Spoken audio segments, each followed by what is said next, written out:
നമസ്കാരം. നമ്മൾ കഴിഞ്ഞ ക്ലാസ്സുകളിൽ ഇന്ത്യൻ ഭരണഘടന എന്നാൽ എന്താണ്, അല്ലെങ്കിൽ ഇന്ത്യൻ ഭരണഘടനയുടെ ധർമ്മങ്ങൾ എന്തൊക്കെയാണ്, അല്ലെങ്കിൽ വാട്ട് ഈസ് കോൺസ്റ്റിറ്റ്യൂഷൻ, അല്ലെന്നുണ്ടെങ്കിൽ ഫങ്ഷൻസ് ഓഫ് എ കോൺസ്റ്റിറ്റ്യൂഷൻ എന്നൊക്കെ കഴിഞ്ഞ 2 ക്ലാസ്സുകളിലായിട്ട് നമ്മൾ കൃത്യമായിട്ട് പഠിച്ചു.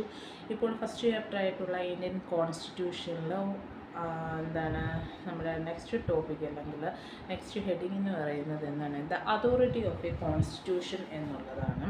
അപ്പോൾ എന്താണ് the authority of a constitution എന്ന് വെച്ച് കഴിഞ്ഞാൽ, ഭരണഘടനയുടെ ആധികാരികതയാണ് നമ്മൾ the authority of a constitution എന്ന പേരിൽ നമ്മൾ അറിയപ്പെടുന്നത്. ഇപ്പോൾ we have already discussed the 3 important functions, അല്ലെങ്കിൽ discussed the important functions of the constitutions. Now we can discuss 3 related questions also. അപ്പം വാട്ട് ഈസ് എ കോൺസ്റ്റിറ്റ്യൂഷൻ, എന്താണ് നമ്മുടെ ഇന്ത്യൻ ഭരണഘടന, അതുപോലെ തന്നെ how far A constitution it self, ഒരു ഭരണഘടന എത്രത്തോളം ഫലപ്രദമായിരിക്കും, അതുപോലെ in the constitution just and reasonable, ഭരണഘടന ഒരു നീതിനിഷ്ഠമായിട്ടുള്ള കാര്യമാണോ എന്നതിനെക്കുറിച്ചിട്ടുള്ള 3 ക്വസ്റ്റ്യനുകളാണ് നമ്മുടെ അതോറിറ്റി ഓഫ് എ കോൺസ്റ്റിറ്റ്യൂഷൻ അവർ ചോദിക്കുന്നത്. അതിൽ ഒന്നാമത്തെ ക്വസ്റ്റ്യൻ എന്ന് വെച്ച് കഴിഞ്ഞാൽ, വാട്ട് ഈസ് എ കോൺസ്റ്റിറ്റ്യൂഷൻ, എന്താണ് നമ്മുടെ, അല്ലെങ്കിൽ ഒരു ഭരണഘടന എന്നാൽ എന്താണ്. The constitution is the collection of a fundamental laws included several articles. അനേകം വകുപ്പുകൾ അടങ്ങിയ ഭരണഘടനയുടെ ഒരു പ്രമാണത്തെയാണ് നമ്മൾ എന്തെന്ന് പറയുന്നത്, അല്ലെങ്കിൽ പ്രമാണമാണ് നമുക്ക് ഭരണഘടന എന്ന പേരിൽ നമുക്ക് അറിയപ്പെടുന്നത്. അപ്പോൾ ഒരുപാട് വകുപ്പുകൾ അടങ്ങിയ, ഒരുപാട് ആർട്ടിക്കിൾസ് ഉണ്ട്, ഒരുപാട് അനുച്ഛേദങ്ങളുണ്ട്, ഇവയെല്ലാം അടങ്ങിയിട്ടുള്ള ഒരു പ്രമാണത്തെയാണ് നമ്മൾ എന്ത് പേരിൽ അറിയപ്പെടുന്നത്, ഭരണഘടന എന്ന പേരിൽ നമ്മൾ അറിയപ്പെടുന്നത്. This document deals with the organization of the state and the functions of the government. എന്ന് വെച്ച് കഴിഞ്ഞാൽ ഈ ഗവൺമെൻറ്റിൻ്റെ ഫങ്ഷൻസ് എങ്ങനെയാണ്, അല്ലെങ്കിൽ നമ്മുടെ ഒരു രാഷ്ട്രം എങ്ങനെയൊക്കെ പ്രവർത്തിക്കുമെന്നെല്ലാം കൃത്യമായിട്ട് നമ്മുടെ ഭരണഘടനയിൽ എഴുതി തയ്യാറാക്കിയിരിക്കുന്നു. അതുപോലെ തന്നെ എന്താണ്, they find, നമുക്ക് നോക്കിക്കഴിഞ്ഞാൽ, but in the state like a Great Britain we do not find a single document containing with the fundamental laws. ബ്രിട്ടനെ പോലുള്ള ചില രാജ്യങ്ങൾ നോക്കിക്കഴിഞ്ഞാൽ എന്താണ്, അവിടെ ഒരു ഭരണഘടന ഏക പ്രമാണമല്ല എന്ന് നമുക്ക് പറയാൻ സാധിക്കുന്നു. The find the historical document and the parliamentary the concept which can be provided that of the Britain Constitution. Customs and convention is follow that of the Britain Constitution which contains is the constitution laws. ഇപ്പോൾ രേഖകളുടെ ആയാലും അതുപോലെ തന്നെ നമുക്കൊരുപാട് തീരുമാനങ്ങളായാലും കീഴ്വഴക്കങ്ങളായാലും എല്ലാ കാര്യങ്ങളും എന്താണ് follow ചെയ്തു പോകുന്ന ഒന്നാണ് നമ്മുടെ ബ്രിട്ടനിലെ ഭരണഘടന എന്ന് പറയാം. അപ്പോൾ അവിടെ ഏറ്റവും കൂടുതൽ പ്രാധാന്യം, അല്ലെങ്കിൽ രാജാവിന് ഏറ്റവും കൂടുതൽ പ്രാധാന്യം കൊടുത്ത് പ്രവർത്തിക്കുന്ന ഒരു രാജ്യമാണ് നമ്മുടെ ബ്രിട്ടനിലെ ഭരണഘടന എന്ന് പറയാൻ നമുക്ക് സാധിക്കുന്നു. അതുപോലെ constitution is A single or several document which perform above the set 5 important functions. 5 കർത്തവ്യങ്ങൾ നിർവഹിക്കുന്ന കാര്യങ്ങളിലും പ്രമാണത്തെ, അല്ലെങ്കിൽ പ്രമാണങ്ങളുടെ ഒരു കൂട്ടത്തെ നമുക്ക് ഭരണഘടന എന്ന പേരിൽ നമുക്ക് വിളിക്കാം. ഇപ്പോൾ ഈ 5 കർത്തവ്യങ്ങൾ എന്ന് പറയുന്നത് നമ്മൾ ഫങ്ഷൻസ് കഴിഞ്ഞ ക്ലാസ്സുകളിൽ പഠിച്ചു. ഈ 5 ഫങ്ഷൻസിൻ്റെയും കൂട്ടത്തെ നമുക്ക് ഭരണഘടനയുടെ കർത്തവ്യം എന്ന പേരിൽ നമുക്ക് അറിയപ്പെടാം. ഇവയെല്ലാം തന്നെ നമ്മുടെ ഭരണഘടന എന്ന പേരിൽ നമ്മൾ വിളിക്കുകയാണ് ചെയ്യുന്നത്. ഇനി അടുത്ത് the except of the constitution is really എന്താണ് സെവറൽ ഫാക്ടേഴ്സ് എന്ന് പറയുമ്പോൾ, ഭരണഘടന എന്താണ് ഫലപ്രദമാകണമെന്നുണ്ടെങ്കിൽ ഭരണഘടനയിൽ ഒരുപാട് ഫാക്ടേഴ്സ് ഉണ്ടായിരിക്കണം. ആ ഫാക്ടേഴ്സ് ഏതൊക്കെയാണല്ല, അവ ഏതൊക്കെയാണെന്ന് നമുക്ക് പരിശോധിക്കാം. The authority of a constitution എന്ന് പറയുമ്പോഴത്തേക്ക് ഒരുപാട് ഫാക്ടേഴ്സ് ഇൻക്ലൂഡ് ചെയ്ത് വന്നാൽ മാത്രമേ നമുക്കൊരു ഭരണഘടനയുടെ ആധികാരികതയെന്ന് പറയാൻ സാധിക്കുന്നുള്ളൂ. അപ്പോൾ ഏതൊക്കെയാണെന്ന് നോക്കാം. അതിപ്പോൾ നിങ്ങൾക്ക് എപ്പോഴും എക്സാമിന് ചോദിക്കുന്നൊരു ക്വസ്റ്റ്യനാണ് the authority of a constitution എന്ന പേരിൽ. അതിനകത്ത് ഒന്നാമത്തെ പോയിൻ്റ് എന്ന് വെച്ച് കഴിഞ്ഞാൽ the mode of a promulgation, പ്രഖ്യാപന രീതി. രണ്ടാമത്തെ പോയിൻ്റ് എന്ന് വെച്ച് കഴിഞ്ഞാൽ the substantive provisions of a constitution, ഒരു ഭരണഘടനയിലെ മുഖ്യ വ്യവസ്ഥകളാണ് നമ്മുടെ രണ്ടാമത്തെ പോയിൻ്റ് എന്ന് നമുക്ക് പറയാൻ സാധിക്കും. അടുത്ത മൂന്നാമത്തേന്ന് വെച്ച് കഴിഞ്ഞാൽ എന്താണ്, ബാലൻസ്ഡ് ഇൻസ്റ്റിറ്റ്യൂഷണൽ ഡിസൈൻ, അല്ലെങ്കിൽ സന്തുലിതമായ സ്ഥാപന ഭൂരേഖയെക്കുറിച്ചിട്ടാണ് മൂന്നാമത്തെ പോയിന്റുകളിൽ ഉൾപ്പെടുത്തിയിരിക്കുന്നത്. അതിനകത്ത് ഒന്നാമത്തെ ഹെഡിങ് എന്ന് വെച്ച് കഴിഞ്ഞാൽ കഴിഞ്ഞാൽ എന്താണ് നമ്മുടെ ഒന്നാമത്തെ heading? The mode of a promulgation, പ്രഖ്യാപന രീതിയെക്കുറിച്ചിട്ടാണ് നമ്മുടെ ഒന്നാമത്തെ ഹെഡിങ് എന്ന് പറയാം. അതിനകത്ത് promulgation refers to how the constitution came into existence, who made the constitutions, what was authority to make the constitution, ആരൊക്കെയാണ് അതോറിറ്റി അല്ലെങ്കിൽ കോൺസ്റ്റിറ്റ്യൂഷൻ എങ്ങനെയൊക്കെയാണ് ഉണ്ടായത്. അപ്പോൾ അല്ലെങ്കിൽ അങ്ങനത്തെ കുറേ ചോദ്യങ്ങളിലൂടെ അവർ ഉൾപ്പെടുത്തിയിരിക്കുന്നു. എന്നാലും നമുക്ക് മോഡ് ഓഫ് എ പ്രോമഗേഷൻ അല്ലെങ്കിൽ പ്രഖ്യാപന രീതിയെക്കുറിച്ചിട്ട് നമുക്ക് അറിയേണ്ട കാര്യം എന്ന് വെച്ച് കഴിഞ്ഞാൽ, in some of the state the constitution is not functioning. അതുപോലെ തന്നെ it is framed either by the dictatorial rulers or by the military chief. It means that the constitutions has no popular support. അപ്പം നമ്മൾ പല രാജ്യങ്ങളും എടുത്തു നോക്കുകയാണെന്നുണ്ടെങ്കിൽ നമ്മുടെ ഭരണഘടനയുടെ പ്രവർത്തന ഘടന നോക്കിക്കഴിഞ്ഞാൽ ഒരു പ്രവർത്തന ശൂന്യമായിട്ടാണ് പല രാജ്യങ്ങളിലും കണ്ടുവരുന്നതെന്ന് നമുക്ക് മനസ്സിലാക്കാൻ സാധിക്കുന്നു. അങ്ങനെ പറയാൻ കാര്യം പട്ടാള മേധാവികളോ ജനപിന്തുണ ഇല്ലാത്ത നേതാക്കന്മാരോ ആണെന്ന് നമുക്ക് പറയാൻ സാധിക്കുന്നു. അപ്പോൾ പല രാജ്യങ്ങളും ഇപ്പം നമ്മുടെ ഇന്ത്യ പോലത്തുള്ള രാജ്യങ്ങൾ നോക്കിക്കഴിഞ്ഞാൽ ഇന്ത്യയിലൊക്കെ എന്താണ് ഒരുപാട് പേരും ഭരണഘടനയുടെ ബേസിലാണ് നമ്മുടെ രാജ്യങ്ങളെല്ലാം തന്നെയും പ്രവർത്തിച്ച് പോയിക്കൊണ്ടിരിക്കുന്നത്. പക്ഷേ മറ്റ് രാജ്യങ്ങളിൽ നോക്കിക്കഴിഞ്ഞാൽ പട്ടാള മേധാവികളോ ജനപിന്തുണയില്ലാത്ത നേതാക്കന്മാരോ ചേർന്നിട്ടായിരിക്കും എന്നും പറയുന്ന ആ രാജ്യത്തിൻ്റെ കാര്യങ്ങളും പ്രവർത്തന രീതികളെല്ലാം തന്നെയും ഫോളോ ചെയ്ത് വരുന്നത്. It States like India, America, both Africa, the constitution functions very successfully. അപ്പോൾ നമുക്ക് ഇന്ത്യ, അമേരിക്ക, സൗത്ത് ആഫ്രിക്ക തുടങ്ങിയ രാജ്യങ്ങളുടെ ഭരണഘടന വളരെയധികം വിജയകരമായിട്ടുള്ള ഭരണഘടനയാണെന്ന് നമുക്ക് പറയാൻ സാധിക്കും. The state after getting the independence framed, the constitution is democratically. ദേശീയ സമരത്തിലൂടെയായിരിക്കും ജനങ്ങൾ എന്ത് ചെയ്യുന്നത്, സ്വാതന്ത്ര്യം നേടിയെടുത്തതിന് ശേഷമാണ് രാജ്യങ്ങൾ ഈ ഭരണഘടനയെല്ലാം തന്നെ നിർമ്മിച്ചു എന്ന് നമുക്ക് പറയാൻ സാധിക്കുന്നത്. അപ്പോൾ the Constituent Assembly started its function in the December 1946 and the Constitution was formally adopted by the Assembly on the 26 November 1946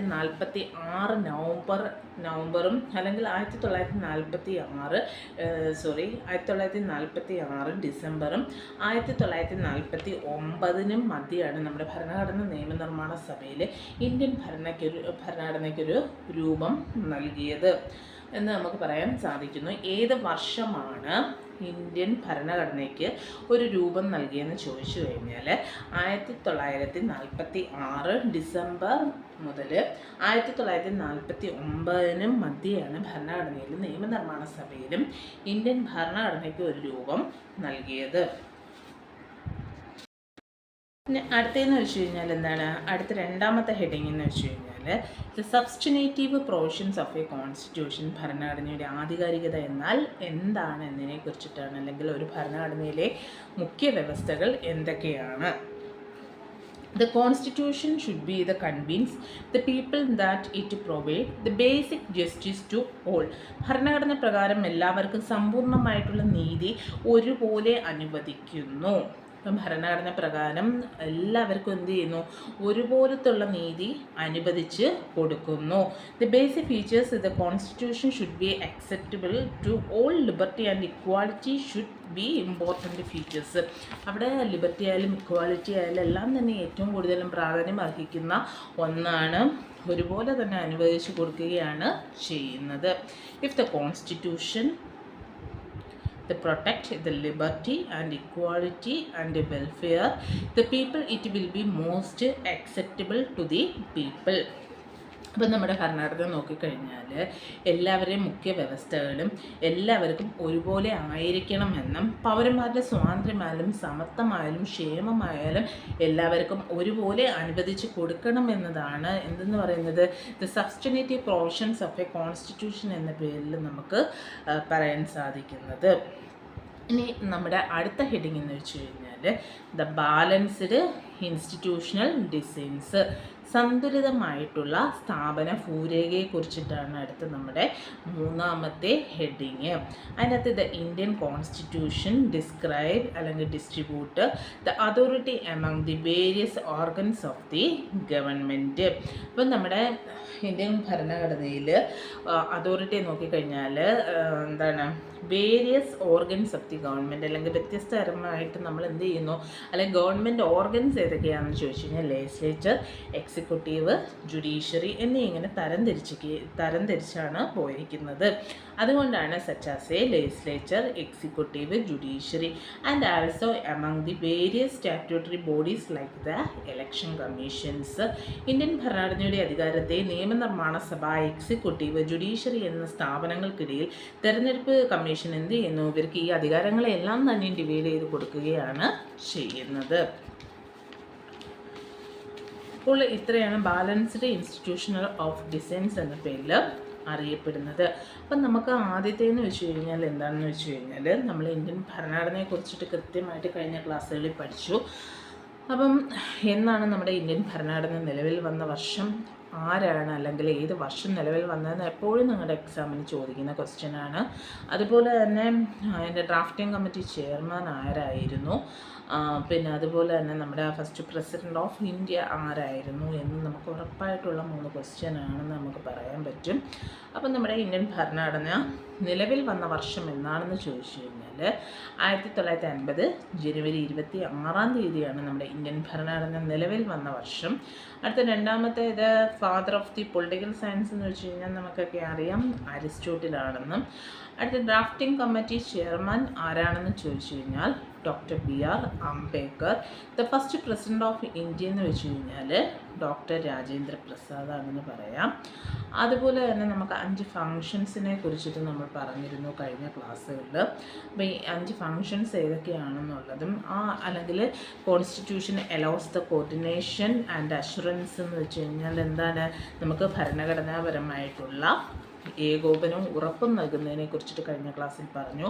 പിന്നെ എങ്ങനെയൊക്കെയാണ്, അല്ലെങ്കിൽ ഇത് കോർഡിനേറ്റ് എന്ന് വെച്ച് കഴിഞ്ഞാൽ നമുക്ക് എന്താണ് ഇവരെല്ലാം അപ്പോൾ ഇത് കോൺസ്റ്റിറ്റ്യൂഷൻ അലൗസ് ദ കോർഡിനേഷൻ എന്ന് വെച്ച് കഴിഞ്ഞാൽ ഭരണഘടന ഏകോപനവും ഉറപ്പും നൽകുന്നു. അത് നാനാ മതങ്ങളിൽ പെടുന്ന ആൾക്കാരായാലും വ്യത്യസ്ത ജാതികളിലും വ്യത്യസ്ത മതങ്ങളായാലും പിന്നെ അതുപോലെ തന്നെ സാമ്പത്തികപരമായിട്ടും മുന്നോക്കം നിൽക്കുന്നവരും പിന്നോക്കം നിൽക്കുന്നവരും ചെറുപ്പക്കാരായാലും പ്രായം ചെന്നവരായാലും ഇവരെല്ലാം ഒരുപോലെ തന്നെ നയിച്ചുകൊണ്ട് നമ്മുടെ സമൂഹത്തിലേക്ക് കൊണ്ടുപോകുക എന്നതാണ് അതിൻ്റെ ഒരു ബേസിക് തീം എന്ന് പറയുന്നത്. പിന്നെ specification of decision making powers എന്ന് വെച്ച് കഴിഞ്ഞാൽ തീരുമാനമെടുക്കാനുള്ള അധികാരം ആർക്ക് നൽകണം എന്നതിനെക്കുറിച്ചിട്ടാണ് ഇവിടെ പറയുന്നത്. പിന്നെ അടുത്ത 3ാമത്തെ പോയിന്റ് എന്ന് വെച്ച് കഴിഞ്ഞാൽ the limitations on the powers of the ഗവൺമെൻറ്റിൻ്റെ അധികാരങ്ങൾക്കൊരു പരിധി നിർണ്ണയിക്കുക എന്നതാണ് പറയുന്നത്. അടുത്ത 4ാമത്തേന്ന് വെച്ച് കഴിഞ്ഞാൽ the declaration of the aspiration and the goals of A society. ഒരു സമൂഹത്തിൻ്റെ ലക്ഷ്യങ്ങളും അഭിലാഷങ്ങളും എങ്ങനെയൊക്കെ ആയിരിക്കണമെന്ന് വ്യക്തമാക്കുക. Reflect the fundamental identity of the people. ഒരു ജനതയുടെ മൗലിക വ്യക്തിത്വം എന്തൊക്കെയാണെന്ന് നമ്മൾ കൃത്യമായിട്ട് മനസ്സിലാക്കുക. ഇത്രയും കാര്യങ്ങളാണ് 5 ഫങ്ഷൻസ് കഴിഞ്ഞ ക്ലാസ്സുകളിൽ നമ്മൾ പഠിച്ചത്. ഇന്ന് നമ്മൾ പഠിച്ചതെന്ന് വെച്ച് കഴിഞ്ഞാൽ ഇതെല്ലാം കഴിഞ്ഞതിന് ശേഷം ദ അതോറിറ്റി ഓഫ് എ കോൺസ്റ്റിറ്റ്യൂഷനെ കുറിച്ചിട്ടാണ് ഇന്നത്തെ ക്ലാസ്സിൽ നമ്മൾ പറഞ്ഞുകൊണ്ടിരുന്നത്. അപ്പോൾ എന്താണ് അതോറിറ്റി എന്ന് വെച്ച് കഴിഞ്ഞാൽ മിക്കവാറും നിങ്ങളുടെ എക്സാമിനൊക്കെ ഒരു 4 മാർക്കിനൊക്കെ ചോദിക്കാൻ 4 അല്ലെങ്കിൽ 3 മാർക്കിനെങ്കിലും ചോദിക്കാൻ പറ്റുന്ന ഒരു ക്വസ്റ്റ്യനാണ് the authority of a constitution എന്ന് പറയുന്നത്. അപ്പോൾ ഈ അതോറിറ്റി ഇപ്പം ഒരു ഭരണഘടനയുടെ ആധികാരികത അല്ലെങ്കിൽ ഭരണഘടനയുടെ ആധികാരികത എന്നാൽ എന്താണ് എന്നതിനെക്കുറിച്ചാണ് പറയുന്നത്. അതിനകത്ത് ബേസിക്കലി നമുക്ക് 3 ഹെഡിങ്ങുകളുണ്ട് അതോറിറ്റി ഓഫ് കോൺസ്റ്റിറ്റ്യൂഷൻ എന്നുള്ളത്. അപ്പോൾ ആ 3 ഹെഡിങ്ങിനെ നിങ്ങൾ വ്യക്തമായിട്ട് മനസ്സിലാക്കുക. അത് ഭരണഘടന എന്നാൽ എന്താണ്, ഫണ്ടമെൻ്റൽ ലോ ഓഫ് ലാൻഡ് ആണ് ഭരണഘടന എന്ന് പറയുന്നത്. അപ്പോൾ ഒരുപാട് നിയമങ്ങളും ആർട്ടിക്കിൾസും അനുച്ഛേദങ്ങളൊക്കെ അടങ്ങിയ ഒരു ഭരണഘടനയാണ്. അത് എഴുതപ്പെട്ട ഒരു ഭരണഘടനയാണ്. ഒരു ലിഖിത ഭരണഘടന അല്ലെങ്കിൽ റിട്ടൺ കോൺസ്റ്റിറ്റ്യൂഷൻ എന്ന പേരിൽ നമ്മുടെ ഇന്ത്യൻ ഭരണഘടനയെക്കുറിച്ചിട്ട് നമുക്ക് പറയാൻ സാധിക്കുന്നു. അതുപോലെ തന്നെ ആ ഒരു നമ്മുടെ ഇന്ത്യൻ അതോറിറ്റി ഓഫ് എ കോൺസ്റ്റിറ്റ്യൂഷനെ നമുക്ക് മൂന്നായിട്ട് തിരിച്ചിരിക്കുന്നു. ആ മൂന്നായിട്ട് തിരിച്ച് ഒന്നെന്ന് വെച്ച് കഴിഞ്ഞാൽ the mode of a promulgation, പ്രഖ്യാപന രീതിയെക്കുറിച്ചിട്ട് പറയുന്നു. രണ്ടെന്ന് വെച്ച് കഴിഞ്ഞാൽ the substantive provisions of a constitution, ഒരു ഭരണഘടനയിലെ മുഖ്യ വ്യവസ്ഥകൾ എന്തൊക്കെയാണെന്ന് പറയുന്നു. മൂന്നാമത്തെ പോയിന്റ് എന്ന് വെച്ച് കഴിഞ്ഞാൽ ദ ബാലൻസ്ഡ് ഇൻസ്റ്റിറ്റ്യൂഷൻ ഡിസൈൻ, സന്ദർഭമായിട്ടുള്ള സ്ഥാപനം ഭൂരേഖയെക്കുറിച്ചിട്ട് പറയുന്നു. അപ്പം മോഡ് ഓഫ് എ പ്രോമഗേഷൻ എന്ന് വെച്ച് കഴിഞ്ഞാൽ പ്രഖ്യാപന രീതിയാണ്. ഏത് വർഷമാണ് നമ്മുടെ ഇന്ത്യൻ ഭരണഘടന നിലവിൽ വരുന്നത്, അല്ലെങ്കിൽ പല രാജ്യങ്ങളുടെയും ഭരണഘടനയെക്കുറിച്ചിട്ട് എങ്ങനെയൊക്കെയാണ് ചർച്ച ചെയ്തിരിക്കുന്നത്, അല്ലെങ്കിൽ അവിടെ ഏത് രീതിയിലാണ് ഭരണഘടന പോയിരിക്കുന്നത് എന്നൊക്കെ ഉള്ള കാര്യങ്ങളാണ് ദ മോഡ് ഓഫ് പ്രോമഗേഷൻ അല്ലെങ്കിൽ പ്രഖ്യാപന രീതിയെക്കുറിച്ചിട്ട് നമുക്ക് പറയാൻ സാധിക്കുന്നത്. ഇനി അടുത്തത് സബ്സ്റ്റിനേറ്റീവ് പ്രൊവിഷൻസ് ഓഫ് എ കോൺസ്റ്റിറ്റ്യൂഷൻ എന്ന് വെച്ചാൽ ഒരു ഭരണഘടനയിലെ മുഖ്യ വ്യവസ്ഥകളെല്ലാം എന്തെല്ലാമാണ് എന്നതിനെക്കുറിച്ചിട്ടാണ്. അപ്പോൾ ഒരു ഭരണഘടനയെ നമ്മൾ എന്തൊക്കെയാണ് ഫോളോ ചെയ്യേണ്ടതെന്ന് വെച്ച് കഴിഞ്ഞാൽ at the constitution protect the liberty, equality, the people more accept ആയിട്ടുള്ള എല്ലാ കാര്യങ്ങളും എന്ന് വെച്ച് കഴിഞ്ഞാൽ the protect liberty വേണം, equality വേണം, welfare വേണം, the people it will most acceptable to the people. ഭരണഘടനയിൽ മുഖ്യമായിട്ടുള്ള എല്ലാ വ്യവസ്ഥകൾക്കും എല്ലാ പേർക്കും ഒരുപോലെ ആയിരിക്കണമെന്നും പൗരന്മാരുടെ സ്വാതന്ത്ര്യം, സമത്വം, ക്ഷേമം എന്നിവയെല്ലാം തന്നെ തുല്യമായിട്ടുള്ള അധികാരങ്ങൾ പ്രൊവൈഡ് ചെയ്യണമെന്നാണ് ഇത് സബ്സ്റ്റിനേറ്റീവ് പ്രൊവിഷൻസ് ഓഫ് എ കോൺസ്റ്റിറ്റ്യൂഷൻ എന്ന പേരിൽ നമുക്ക് അറിയാൻ പറ്റുന്നത്. അടുത്തതെന്ന് വെച്ച് കഴിഞ്ഞാൽ ബാലൻസ്ഡ് ഇൻസ്റ്റിറ്റ്യൂഷൻ ഡിസൈൻ അല്ലെങ്കിൽ സന്തുലിതമായിട്ടുള്ള സ്ഥാപന ഭൂരേഖയെന്ന് വെച്ച് കഴിഞ്ഞാൽ അതിനകത്ത് പറയുന്ന കാര്യം എന്ന് വെച്ച് കഴിഞ്ഞാൽ the authority of a government അല്ലെങ്കിൽ the organs of the government. ഗവൺമെൻറ്റിൻ്റെ പ്രധാനമായിട്ട് 3 ഓർഗൻസ് ആണുള്ളത്. ഒന്നെന്ന് വെച്ച് കഴിഞ്ഞാൽ ലെജിസ്ലേച്ചർ, രണ്ടെന്ന് വെച്ച് കഴിഞ്ഞാൽ എക്സിക്യൂട്ടീവ്, മൂന്നാമത്തേന്ന് വെച്ച് കഴിഞ്ഞാൽ ജുഡീഷ്യറി. ഇവർക്കെല്ലാം അധികാരങ്ങളെ ഗവൺമെൻറ് ഡിവൈഡ് ചെയ്ത് കൊടുക്കുന്നു, അല്ലെങ്കിൽ സ്റ്റേറ്റ് അല്ലെങ്കിൽ ഗവൺമെൻറ് അധികാരങ്ങൾ ഡിവൈഡ് ചെയ്ത് കൊടുക്കുകയാണ് ചെയ്യുന്നത്. അപ്പോൾ നമ്മൾ ഇന്ന് പഠിച്ചിരിക്കുന്ന ടോപ്പിക് എന്ന് വെച്ച് കഴിഞ്ഞാൽ the authority of a constitution എന്ന പേരിൽ, അല്ലെങ്കിൽ നമ്മൾ ഭരണഘടനയുടെ ആധികാരികതയെക്കുറിച്ചിട്ടാണ് നമ്മുടെ ഇന്നത്തെ ടോപ്പിക് എന്ന് പറയുന്നത്. അപ്പോൾ ഇതുവരെ പറഞ്ഞ ക്ലാസ്സുകളെല്ലാം തന്നെ കൃത്യമായിട്ട് ശ്രദ്ധിച്ച് പോയി കഴിഞ്ഞാൽ നമുക്ക് എന്താണ് നല്ല മാർക്കുകൾ സ്കോർ ചെയ്യാൻ സാധിക്കും.